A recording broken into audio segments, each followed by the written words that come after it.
Hi, I'm here to tell you today that we can live without stress and anxiety. So much of our lives, myself included, is filled with subtle stress and anxiety, and some of that is from the past, some of that is a little bit unconscious. Sometimes we are going along and we suddenly realise, I've been worrying about things, or I feel stress, I feel irritable. So first thing to get in touch with in dealing with stress and anxiety is to identify the triggers, identify what sets us off, and to take care of ourselves during those occasions. So if I'm finding it stressful to go shopping, maybe I won't go to the shops today if my energy's a little fragmented, a little bit low. Maybe if I'm getting anxious, I won't watch the news about financial doom and gloom or such like. We each have to take care of ourselves with our own limits, our own standards and what's happening for us. The second thing about stress and anxiety is that often we can't do anything about it because of that unconscious nature. It just comes up. So when it does, we have to work with dissipating that energy.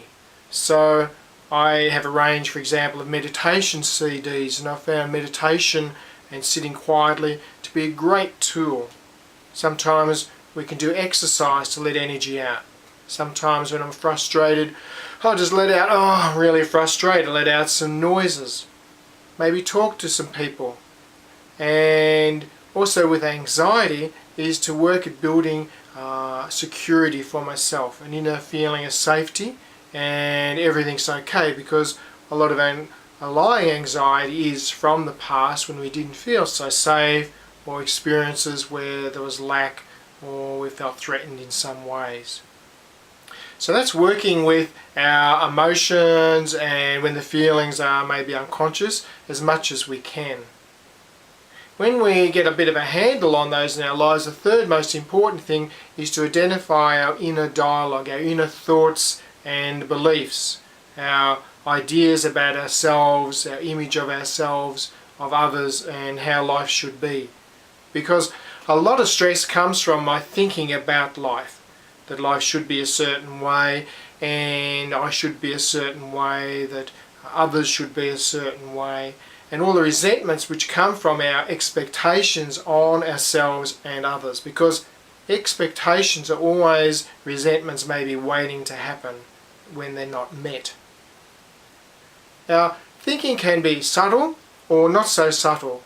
We can have constantly recurring thoughts, and the key to unraveling our thoughts and that create stress is to look at our judgments around shoulds. Like I said, that we should be a certain way, that life should be a certain way.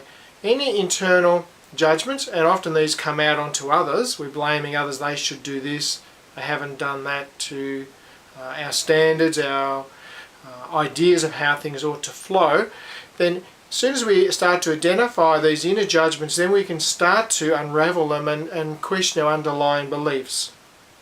Because a series of lots and lots of beliefs will be running in our lives about how life should be, from our conditioning, our parents, our schooling, religions, whatever.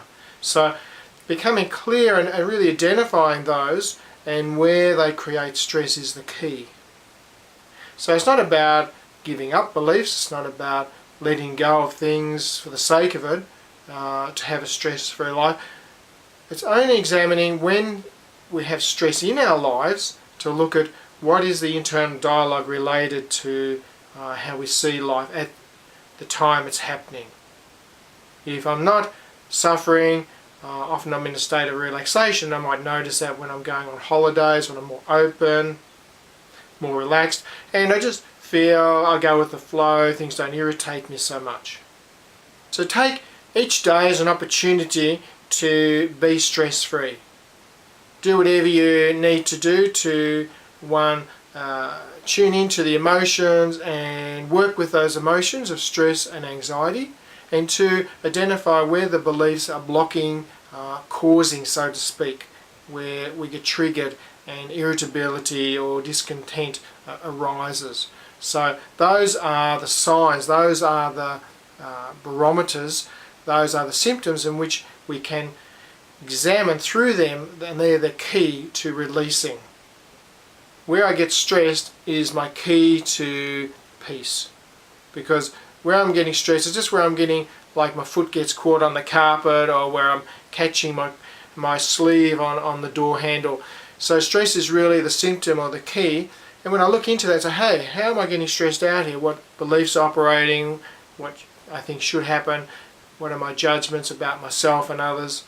Where do they come from? These are the ways we unravel and become stress-free, become less stressed, slowly, bit by bit. And finally, remember, habits take a while to change. Habits aren't formed overnight, and habits do take a little while to unravel. Sometimes it can take a lifetime. When there's been a lot of trauma and stress in early life, it can take many years. But every day, every time something happens, an opportunity to say, hey, I'm not going to buy into that, I'm going to let it go. I'm just going to let it go, okay?